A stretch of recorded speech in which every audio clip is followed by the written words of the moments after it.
Hi friends, welcome back to our YouTube channel. ಇವತ್ತು ನನ್ನ busy morning ಹೇಗಿರುತ್ತೆ ಅಂತ ನಿಮ್ಮ ಜೊತೆ ಶೇರ್ ಮಾಡ್ತಾ ಇದ್ದೀನಿ. ಸೊ ಮೊದಲೇದಾಗಿ ನಾನು ಆಲ್ರೆಡಿ ಒಂದಿಷ್ಟು ಪ್ರಿಪ್ರೇಷನ್ ಮಾಡ್ಕೊಂಡಿದ್ದೀನಿ. ಹಾಗೆ ಲಾಸ್ಟ್ ನೈಟ್ ನಾನು ಒಂದಿಷ್ಟು ಪ್ರಿಪ್ರೇಷನ್ ಮಾಡ್ಕೊಂಡಿರ್ತೀನಿ. ಅದು ಬಂದು ಹೆಸರು ಕಾಳು ನೆನೆಸಿಡೋದಿರ್ಬೋದು ಅಥವಾ ಮೆಟಕಿ ಕಾಳನ್ನು ನೆನೆಸಿಡ್ತೀನಿ, ಅದರಿಂದ ಸ್ಪ್ರೌಟ್ಸ್ ಮಾಡೋದಕ್ಕೆ ಅಂಥೇಳಿ. ಸೊ ಅದನ್ನು ನಿಮ್ಮ ಜೊತೆ ಶೇರ್ ಮಾಡ್ತಾ ಇರೋದು. ಹಾಗೆ ನಾನು ನೈಟ್ ಎವ್ರಿ ಡೇ ಏನು ಮಾಡ್ತೀನಿ, ಒಂದಿಷ್ಟು ಚಿಯಾ ಸೀಡ್ಸನ್ನು ಒಂದು ಸ್ಪೂನ್ದಷ್ಟು ನೆನೆಸಿಡ್ತೀನಿ. ಅದನ್ನು ಬೆಳಗ್ಗೆ ಕಷಾಯ ಥರ ಕುಡಿಯೋದಕ್ಕೆ ಅಂಥೇಳಿ. ಹಾಗೆ ಬಾದಾಮಿ ಒಂದು 10-12, ಹಾಗೆ ಒಂದಿಷ್ಟು ಒಣ ದ್ರಾಕ್ಷಿನ ನೀರಿನಲ್ಲಿ ನೆನೆಸಿಟ್ಟಿರ್ತೀನಿ. ಸೊ ಮಾರ್ನಿಂಗು ಮಕ್ಕಳಿಗಾಯಿತು, ನಮಗೊಂದಿಷ್ಟು ಆಯಿತು ಅಂತಂತೇಳಿ ನಾನು ಎವ್ರಿ ಡೇ ರೊಟೀನನ್ನು ಇದನ್ನು ಫಾಲೋ ಮಾಡ್ತಾ ಇದ್ದೀನಿ. ಹಾಗೆ ಜೊತೆಗೆ ಹಸ್ಬೆಂಡ್ದು ಲಂಚ್ ಬಾಕ್ಸಿಗೆ ಪ್ರಿಪ್ರೇಷನ್ ಕೂಡ ಸ್ಟಾರ್ಟ್ ಮಾಡಿದ್ದೀನಿ. ಹಾಗೆ ರಾತ್ರಿ ನೆನೆಸಿಟ್ಟಂಥ ಹೆಸರು ಕಾಳನ್ನು ಬಳಸಿ ಕುಕ್ಕರ್ನಲ್ಲಿ ಒಂದು ದಿಢೀರ್ನ ಪಲ್ಯನೂ ಕೂಡ ಮಾಡಿದ್ದೀನಿ. ಹಾಗೆ ಜೊತೆಗೆ ಒಂದಿಷ್ಟು ಪಾಲಕ್ಕಿತ್ತು ಫ್ರಿಜ್ನಲ್ಲಿ, ಅದು ವೇಸ್ಟ್ ಆಗಬಾರ್ದು ಅಂತ ಹೇಳಿ ಸೊ ಜಾಸ್ತಿ ಪ್ರಮಾಣದಲ್ಲಿ ತಂದಿದ್ದೆ. ಸೊ ಹಾಗಾಗಿ ಅದನ್ನು ಬಿಟ್ಟು ಇನ್ನೂ ಹಾಳಾಗುತ್ತೆ ಅಂತ ಹೇಳಿ ನಾನು ಅದನ್ನು ಬ್ಲ್ಯಾಂಚ್ ಮಾಡಿ ಇಟ್ಟರಾಯ್ತಂತ ಮಾಡ್ತಾಯಿದ್ದೀನಿ. ಹಾಗೆ ಈರುಳ್ಳಿನೂ ಇತ್ತು, ಸೊ ಅದನ್ನು ಕೆಡುತ್ತೆ ಅಂಥೇಳಿ ಸೊ ಮನೆಯಲ್ಲಿ ಒಂದಿಷ್ಟು ದೋಸೆ ಹಿಟ್ಟು ಮಿಕ್ಕಿತ್ತು. ಸೊ ಅದನ್ನು ಕಾಂಬಿನೇಷನ್ ಆಗಿ ಈರುಳ್ಳಿ ಚಟ್ನಿನ ಮಾಡಿದ್ರಾಯ್ತಂತ ಮಾಡ್ತಾಯಿದ್ದೀನಿ. ಹಾಗೆ ಮಾರ್ನಿಂಗ್ದು 1 ಲೀಟ್ರ್ ಹಾಲು ಬಂದಿತ್ತು. ಸೊ ಅದನ್ನು ಕಾಯೋದಕ್ಕೆ ಇಡಬೇಕು ಅಂಥೇಳಿ ಅದ್ರದ್ದು ಅಲ್ಲೇ ಹೊರಗಡೆನೇ ಇಟ್ಟಿದ್ದೆ. ಸೊ ಫ್ರಿಜ್ನಲ್ಲಿ ಇಟ್ಬಿಟ್ಟೆ ಅಂದರೆ ಆಮೇಲೆ ನೆನಪೇ ಆಗಲ್ಲ ಅಂಥೇಳಿ. ಸೊ ಬೆಳಗ್ಗೆ ಏನೊಂದು ಬ್ಯುಸಿ ರುಟೀನ್ ಇರುತ್ತಲ್ಲ, ಅದು ತಪ್ಪಿಸೋದೇ ಇಲ್ಲ. ಎಷ್ಟೇ ತಡ ಆದ್ರೂ ಸೊ ಅದನ್ನು ಮಾಡಿ ಮುಂದೆ ಕೆಲಸ ಮಾಡ್ಕೋತೀನಿ. ಇಲ್ಲಿ ನಾನು ಇವಾಗ ಒಂದು ಪಾತ್ರೆಯಲ್ಲಿ ನೀರು ತೊಗೊಂಡು ಅದನ್ನು ಚೆನ್ನಾಗಿ ಕಾಯೋದಕ್ಕೆ ಇಡ್ತೀನಿ. ಸೊ ಪಾಲಕನ್ನು ಕಟ್ ಮಾಡಿ ಅದರೊಳಗೆ ಹಾಕಿ ಬ್ಲ್ಯಾಂಚ್ ಮಾಡಿದ್ರಾಯಿತು ಅಂತ ಮಾಡ್ತಾಯಿದ್ದೀನಿ. ಈ ಥರ ಪ್ರೀ ಪ್ಲ್ಯಾನ್ ಮಾಡಿದರೆ ತುಂಬ ಕೆಲಸ ಈಸಿ ಆಗುತ್ತೆ ಅಂತ ಹೇಳ್ಬೋದು. ಈ ಥರ ಬ್ಲ್ಯಾಂಚ್ ಮಾಡಿ ಇಡೋದರಿಂದ ಸೊ ನಮಗೆ ದಿಢೀರನೇ ಆಗಿ ನಾವು ಪಾಲಕ್ ಪರಾಟ ಮಾಡ್ಬೋದು, ಪಾಲಕ್ದು ಮಸಾಲ ರೈಸು ಮಾಡ್ಬೋದು, ಹಾಗೆ ಪಾಲಕ್ ಪನ್ನೀರ್ದು ಗ್ರೇವಿನೂ ಮಾಡ್ಬೋದು. ಸೊ ತುಂಬಾ ಈಸಿ ಆಗುತ್ತೆ. ಸೊ ಹಾಗಾಗಿ ಅದನ್ನು 1 ಮಿನಿಟ್ ಇಟ್ಟರೆ ಸಾಕು ಬಿಸಿ ನೀರಲ್ಲಿ. ಆಮೇಲೆ ಅದನ್ನು ರನ್ನಿಂಗ್ ವಾಟರ್ಲಿ ಅಥವಾ ಐಸ್ ವಾಟರ್ಲಿ ಚೆನ್ನಾಗಿ ಮೇಲೆ ತಣ್ಣ ನೀರನ್ನು ಹಾಕೋದರಿಂದ ಅದು ಬೇಗನೆ ಕೂಲ್ ಆಗುತ್ತೆ. ಇದರಿಂದ ಜಾಸ್ತಿ ಬಾಯ್ಲ್ ಆಗೋದಿಲ್ಲ, ಅದ್ರದ್ದು ಕಲರು ಡೌನ್ ಆಗೋದಿಲ್ಲ. ನೋಡ್ಬೋದು ಎಷ್ಟು ಗ್ರೀನ್ ಆಗಿದೆ. ಸೊ ಆಮೇಲೆ ಇದನ್ನು ನಾನು ಒಂದು ಮಿಕ್ಸರ್ ಜಾರಿಗೆ ಹಾಕಿ, ನೀರನ್ನು ಬಳಸಲ್ಲ, ಅದರಲ್ಲಿ ಆಲ್ರೆಡಿ ವಾಟರ್ ಕಂಟೆಂಟ್ ಇರೋದರಿಂದ ಅದನ್ನು ಜಸ್ಟ್ ಗ್ರೈಂಡ್ ಮಾಡಿ ನಾನು ಒಂದು ಏರ್ ಟೈಟ್ ಬಾಕ್ಸ್ ಒಳಗೆ ಹಾಕಿ 2 to 3 ಡೇಸು ಫ್ರಿಜ್ನಲ್ಲಿ ಇಡ್ಬೋದು, ಏನು ಹಾಳಾಗಲ್ಲ. ಸೊ ಇದರಲ್ಲಿ ತುಂಬಾ ಹೆಲ್ತ್ ಬೆನಿಫಿಟ್ಸ್ ಇದೆ. ಸೊ ಸಡನ್ನಾಗಿ ನಮಗೆ ಮಕ್ಕಳ ಮಧ್ಯೆ ಮಾಡೋದಕ್ಕೆ ಆಗಲ್ಲ. ಈ ಥರ ಪ್ಲ್ಯಾನ್ ಮಾಡಿ ನಾವು ಇಡೋದರಿಂದ ವಿತಿನ್ 2 to 3 ಡೇಸಲ್ಲಿ ಬಳಸೋದು ತುಂಬಾ ಒಳ್ಳೆಯದು. ನಾನು ಆಲ್ಮೋಸ್ಟ್ ನೆಕ್ಸ್ಟ್ ಡೇನೇ ಇದನ್ನು ಯೂಸ್ ಮಾಡ್ತೀನಿ. ಸೊ ಹಾಗಾಗಿ ನಾನು ರೆಡಿ ಮಾಡಿ ಇಟ್ಕೊಂಡಿದ್ದೆ. ಹಾಗೆ ಜೊತೆಗೆ ಪಲ್ಯನೂ ರೆಡಿ ಆಗ್ತಾ ಇದೆ, ಕುಕ್ಕರ್ ವಿಷಲ್ಲು ಕೂಗ್ತಾ ಇದೆ. ಅದ್ರ ಜೊತೆಗೆ ನಾನು ಒಂದಿಷ್ಟು ಹಾಲೂ ಕಾಯೋದಕ್ಕೆ ಇಟ್ಟರೆ ಆಯ್ತಂತ ಹಾಲನ್ನು ಕಟ್ ಮಾಡಿ ಹಾಕ್ತಾ ಇದ್ದೀನಿ.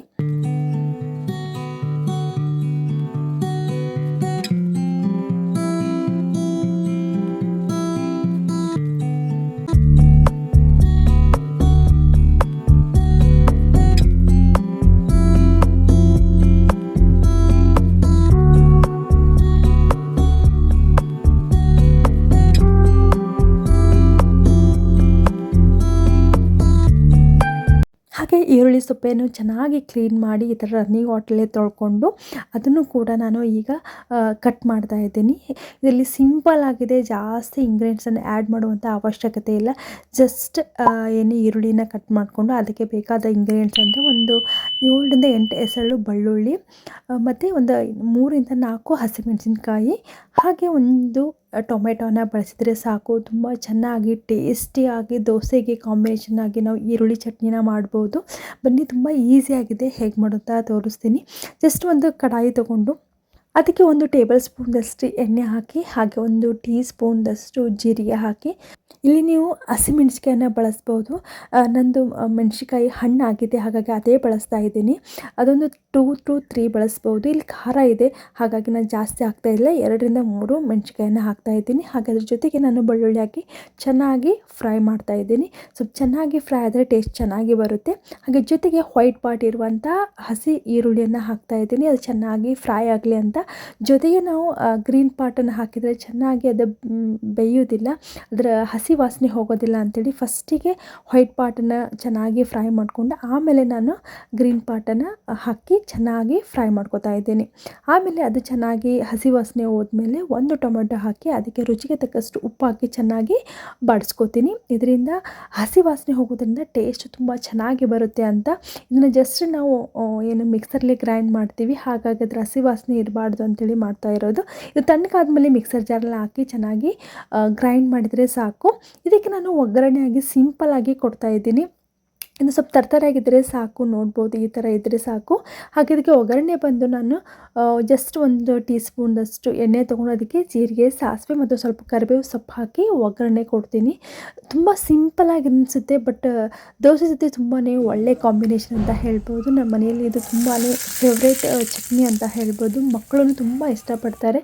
ಸ್ಪೈಸಿ ಮೀಡಿಯಮ್ ಇದ್ದರೆ ಮಕ್ಕಳು ಕೂಡ ತಿಂತಾರೆ. ಸ್ವಲ್ಪ ಜಾಸ್ತಿ ಆದ್ರೂ ಟೇಸ್ಟ್ ಅನ್ನಿಸುತ್ತೆ, ಬಟ್ ನಾನು ಮೀಡಿಯಮ್ ಸ್ಪೈಸಿ ಒಳಗೆ ಮಾಡೋದು ಯೂಶ್ವಲಿ ಅಡುಗೆನ. ಮಕ್ಕಳ ಮನೆಯಲ್ಲಿ ಇರುವುದರಿಂದ ಮಕ್ಕಳು ಸ್ನಾನ ಮಾಡಿ ಫ್ರೆಶ್ ಅಪ್ ಆಗಿ ಬಂದರು. ಸೊ ಅವರಿಗೆ ಒಂದು ಮಾರ್ನಿಂಗ್ ರೂಟೀನ್ ಅಂತ ಸೆಟ್ ಮಾಡಿದ್ದೀನಿ. ಸೊ ದೇವರ ಮುಂದೆ ಕೂತು ಪ್ರಾರ್ಥನೆ ಮಾಡಬೇಕಂತ. ಸೊ ಒಂದಿಷ್ಟು ಸ್ಕೂಲಲ್ಲಿ ಹೇಳ್ಕೊಟ್ಟಿದ್ದಾರೆ, ಒಂದಿಷ್ಟು ಏನು ಸ್ತೋತ್ರ ಹೇಳುವುದಿರ್ಬೋದು, ಹಾಗೆ ಒಂದಿಷ್ಟು ದೇವರ ಮುಂದೆ ಕೂಡಬೇಕಂತ ಅವರಿಗೆ ಒಂದಿಷ್ಟು ಇನ್ಸ್ಟ್ರಕ್ಷನ್ ಕೊಟ್ಟಿರೋದರಿಂದ ಡೈಲಿ ಅವರು 5 to 10 ಮಿನಿಟ್ಸು ದೇವರ ಮುಂದೆ ಕೂತು ತಮಗೆ ಏನು ಅನಿಸುತ್ತೆ ಅದು ಹೇಳ್ತಾ ಇರ್ತಾರೆ. ಹಾಗೆ ಜೊತೆಗೆ ಒಂದು ಹ್ಯಾಬಿಟ್ ಇರಲಿ ಒಳ್ಳೆಯದು ಅಂತೇಳಿ ಹಾಗೆ ವಿಭೂತಿನ ಹಚ್ತೀನಿ ನಾನು ಹಣೆಗೆ. ಹಾಗೆ ಮಕ್ಕಳಿಗೆ ಏನೋ ನೆನೆಸಿಟ್ಟಂಥ ಡ್ರೈ ಫ್ರೂಟ್ಸನ್ನು ಹಾಕಿ ಕೊಡ್ತಾ ಇದ್ದೀನಿ. ಅವ್ರು ಸ್ವಲ್ಪ ತಿನ್ಕೋತಾ ಅರ್ಧ ಗಂಟೆ ಆ ಕಡೆ ಈ ಕಡೆ ಆಟ ಆಡ್ಕೋತಾ ಇರ್ತಾರೆ. ಸೊ ಹಸ್ಬೆಂಡ್ಗೆ ಫುಲ್ ರೆಡಿಯಾಗಿರ್ತಾರೆ, ಅವರು ಬ್ಯುಸಿಯಾಗಿರ್ತಾರೆ, ಮಾರ್ನಿಂಗ್ ಹೋಗೋದಕ್ಕೆ ಗಡಿಬಿಡಿಯಲ್ಲಿರ್ತಾರೆ. ಹಾಗಾಗಿ ಇದನ್ನು ಅವ್ರಿಗೆ ಕೊಟ್ಟು ತಿನ್ನೋದಕ್ಕೆ ಕೊಡಿಸ್ತೀನಿ. ಹಾಗೆ ಹಸ್ಬೆಂಡ್ಗೆ ಬಿಸಿ ಬಿಸಿ ಆಗಿ ದೋಸೆ ಹಾಕಿದ್ರೆ ಆಯ್ತಂತ ಮಾಡ್ತಾಯಿದ್ದೀನಿ.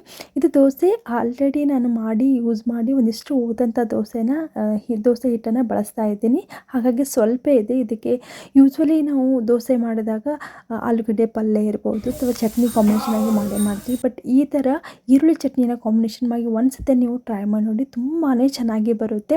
ಸೊ ಹಾಗಾಗಿ ನನ್ನ ಮಿಕ್ಕಿದಂಥ ದೋಸೆ ಹಿಟ್ಟಿಗೆ ಆಲ್ವೇಸ್ ನಾನು ಈ ಥರ ಈರುಳ್ಳಿ ಚಟ್ನಿನ ಮಾಡ್ತಿರ್ತೀನಿ. ತುಂಬಾ ಚೆನ್ನಾಗಿ ಅನಿಸುತ್ತೆ. ಸ್ಪೆಷಲಿ ಹಸಿ ಈರುಳ್ಳಿ ಚಟ್ನಿ ಇನ್ನೂ ಟೇಸ್ಟಿ ಕೊಡುತ್ತೆ. ಹಾಗೆ ಆರೋಗ್ಯ ಕೂಡ ತುಂಬಾ ಒಳ್ಳೆಯದಂತ ಹೇಳ್ಬೋದು. ಯಾರಾದರೂ ಮನೆಯಲ್ಲಿ ಶುಗರ್ ಏನಾರು ಇದ್ದರೆ ಅವರು ಶುಗರ್ ಪೇಷಂಟ್ಗೆ ಅವ್ರದ್ದು ಶುಗರ್ ಲೆವೆಲನ್ನು ಕಂಟ್ರೋಲ್ನಲ್ಲಿ ಇಡುತ್ತೆ ಈ ಈರುಳ್ಳಿ ಅಂತ ಹೇಳ್ಬೋದು, ಹಸಿ ಈರುಳ್ಳಿ. ಹಾಗೆ ಏನಾದರೂ ಕಣ್ಣಿನ ಸಮಸ್ಯೆ ಇದ್ದವರು ಕೂಡ ಈ ಥರ ಈರುಳ್ಳಿಯನ್ನು ಡೈಲಿ ಬೇಸಿಸಲ್ಲಿ ಜಾಸ್ತಿ ಹಸಿ ಈರುಳ್ಳಿಯನ್ನು ಬಳಸೋದ್ರಿಂದ ಕಣ್ಣಿನ ತೀಕ್ಷ್ಣತೆ ಕೂಡ ಹೆಚ್ಚಾಗುತ್ತೆ ಅಂತ ಹೇಳ್ತಾರೆ. ಸೊ ಈ ಥರ ದೋಸೆ ಹಾಕಿ ಗರಂ ಗರಂ ಮಕ್ಕಳಿಗೆ ಇರ್ಬೋದು ಅಥವಾ ಹಸ್ಬೆಂಡ್ಗೆ ಕೊಟ್ಟರೆ ಮಾರ್ನಿಂಗ್ ತುಂಬ ಚೆನ್ನಾಗಿರುತ್ತೆ ಅಂಥೇಳಿ ನಾನು ಸೊ ಮಕ್ಕಳೇ ಈಗ ಸ್ಕೂಲ್ ಹಾಲಿಡೇಸ್ ಇರೋದ್ರಿಂದ ಮನೆಯಲ್ಲೇ ಇರ್ತಾರೆ. ಬಟ್ ಹಸ್ಬೆಂಡು ಆಫೀಸ್ಗೆ ಹೋಗೋದರಿಂದ ಸೊ ಮಾರ್ನಿಂಗ್ ಈ ಥರ ಟಿಫನ್ ಮಾಡಿಕೊಟ್ಟು ಅವರಿಗೆ ಲಂಚ್ ಬಾಕ್ಸು ರೆಡಿ ಮಾಡಿ ನಾನು ಕೊಡ್ತಾ ಇರ್ತೀನಿ.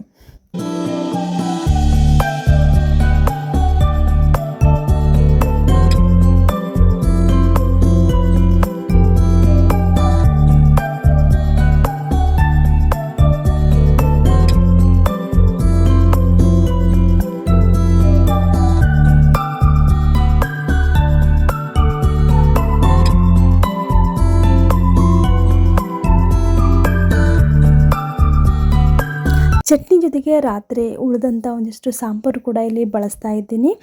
ನೀವು ಸಾಂಬಾರು ಬೇಕಂತೀರ ಜಸ್ಟ್ ಸಿಂಪಲ್ಲಾಗಿ ಚಟ್ನಿ ಜೊತೆನೂ ಸೂಪರ್ ಕಾಂಬಿನೇಷನ್, ಅದ್ರ ಜೊತೆಗೆ ಒಂದಿಷ್ಟು ತುಪ್ಪ ಹಾಕೊಂಡು ತಿಂದರೆ ಅಂತೂ ಸೂಪರಾಗಿರುತ್ತೆ. ಇಲ್ಲಿ ನೋಡ್ಬೋದು ದಿಢೀರ್ನೇ ಪಲ್ಯನೂ ಕೂಡ ರೆಡಿಯಾಗಿದೆ. ಸೊ ರಾತ್ರಿ ನೆನೆಸಿಟ್ಟಂಥ ಹೆಸರು ಕಾಳನ್ನು ಬಳಸಿ ನಾನು ಮಾಡಿದಂಥ ಹೆಸರು ಕಾಳಿನ ಪಲ್ಯ ಅಂತ ಹೇಳ್ಬೋದು. ಅದ್ರ ಜೊತೆಗೆ ನಾನು ಒಂದಿಷ್ಟು ಮೆಂತ್ಯ ಸೊಪ್ಪನ್ನು ಕೂಡ ಆ್ಯಡ್ ಮಾಡಿದ್ದೀನಿ. ತುಂಬ ಟೇಸ್ಟಿ ಆಗಿದೆ, ಹಾಗೆ ಫ್ಲೇವರು ತುಂಬ ಚೆನ್ನಾಗಿ ಬಂದಿದೆ. ಕಾಳನ್ನು ನೆನೆಸಿಟ್ಟು ಮಾಡೋದ್ರಿಂದ ಗ್ಯಾಸ್ಟ್ರಿಕ್ ಪ್ರಾಬ್ಲಮ್ ಆಗೋದಿಲ್ಲ. ಈಸಿಯಾಗಿಯೇ ಎವ್ರಿ ಡೇನೂ ಯೂಸ್ ಮಾಡ್ಬೋದು. ಆದಷ್ಟು ವೀಕ್ಲಿ 2 to 3 ಟೈಮ್ಸ್ ನಾವು ಕಾಳುಗಳನ್ನು ಬಳಸಲೇಬೇಕಂತ ಹೇಳ್ತಾರೆ. ಇದರಲ್ಲಿ ಜಾಸ್ತಿ ಪ್ರೋಟೀನ್ ಪ್ರಮಾಣ ಇರೋದರಿಂದ ಸ್ಪೆಷಲಿ ವೆಜಿಟೇರಿಯನ್ ಇರೋರು ಜಾಸ್ತಿ ಕಾಳುಗಳನ್ನು ಬಳಸಬೇಕು. ಹಾಗೆ ಅದ್ರ ಜೊತೆಗೆ ಕಾಂಬಿನೇಷನ್ ಆಗಿ ನಾನು ಚಪಾತಿನೂ ರೆಡಿ ಮಾಡ್ಕೋತಾ ಇದ್ದೀನಿ.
ಇದು ಬಂದು ನನ್ನ ಹಸ್ಬೆಂಡ್ದು ಡೈಲಿ ಲಂಚ್ ಬಾಕ್ಸ್ ಹೀಗಿರುತ್ತೆ.